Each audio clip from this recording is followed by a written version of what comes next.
We'll hear an oration entitled, Get Your Head Out of the Game, Why Parents Should Prohibit Children from Playing Violent Video Games. Please welcome Sam Griesi.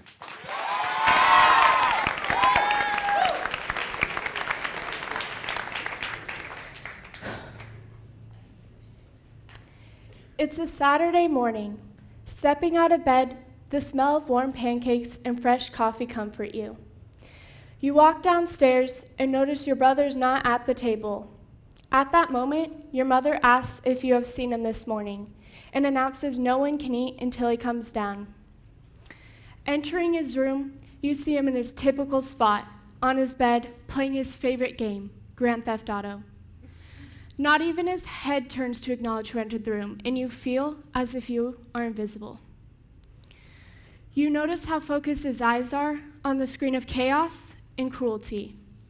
Jason, breakfast is ready, come downstairs, you say. Engrossed in his video game, he doesn't reply. You then move in front of the TV and repeat yourself. Now he's frustrated that his game is interrupted. He chucks his controller, yells, "I don't care," and shoves you out of the way. You fight and argue. Your mom bursts into the room.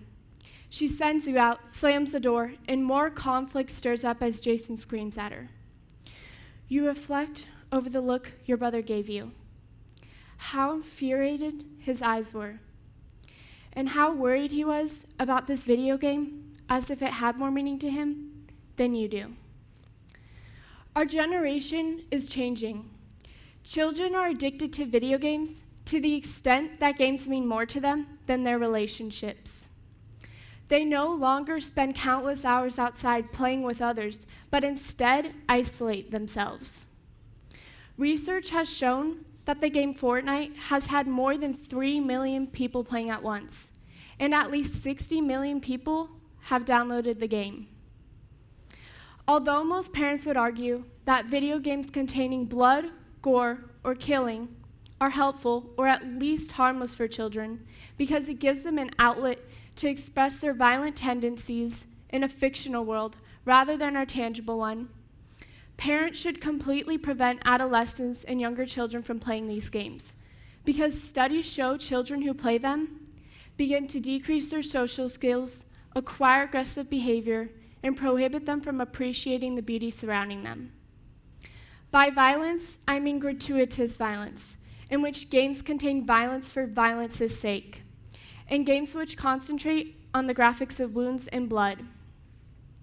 Examples of these games would include both Grand Theft Auto, where the graphics are designed to look real and horrid, and Fortnite, where the purpose of the game is to get the most kills. To allay any confusion, I am not suggesting all video games are bad. Specifically games which are cartoon but still have violent features, such as Super Mario Bros., may be permissible because their focus is not based on killing people and portraying horrific images. Some will argue that violent video games actually reduce violence and provide catharsis in children. This concept originates from Aristotle's notion of catharsis, which is defined as the purging of the emotions. These people think that if children release this energy through video games, there will be fewer crimes. And indeed, according to FBI statistics, since 2002, violent crimes have decreased 15.5%. In the same time, video game consumption has risen. However, there are other ways to experience catharsis. An alternative would be through engaging in a sport. This enables children to release any negative energies in a controlled environment. The book Violent Video Game Effects on Children and Adolescents reports trials of game violence on high school students. These trials have proven students display aggression through physical and verbal behavior. One trial tested 430 elementary students, where the first group played violent games and the second played nonviolent games. The trial lasted 3 years and concluded that the first group's aggression decreased prosocial behavior, meaning they were not socializing with others to their full potential. Similarly, Thomas Kirstein shares in his book Disconnected how children's brains are malleable, always changing in response to our environment. Thus, numerous screen-related images and games can trigger stress in shorter amounts of time. This stress induces violence, or at least antisocial behavior. Many hear this information and assume all children are not vulnerable to these effects. Even though children are not impacted in the same way, this can make the outcome more unpredictable, and these games are still damaging to the soul. Over time, violence can breed evil.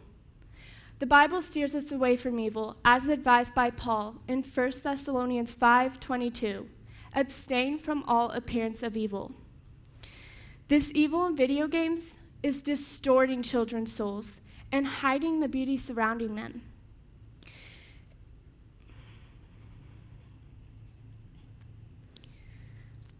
There's already much wickedness in this world, and interacting with it more through games will make us more vulnerable to its effects. Video games are not building character in children, but are forming vices. In order for children to use their time working towards maturity, it is important to teach them to use their freedom responsibly. In learning from consequences, interacting with others, and reading and expressing emotions, we can develop the maturity for which we strive. In the book Tending the Heart of Virtue, Viggen Gorin reminds us virtues are characteristics which are gained from using time with good judgment. From those experiences, we understand true joy is not based on gaming, but fulfilled relationships which can reveal the beauty around us. And so, let us disengage from this violence and embrace the community, relationships, and goodness we have in life. Thank you.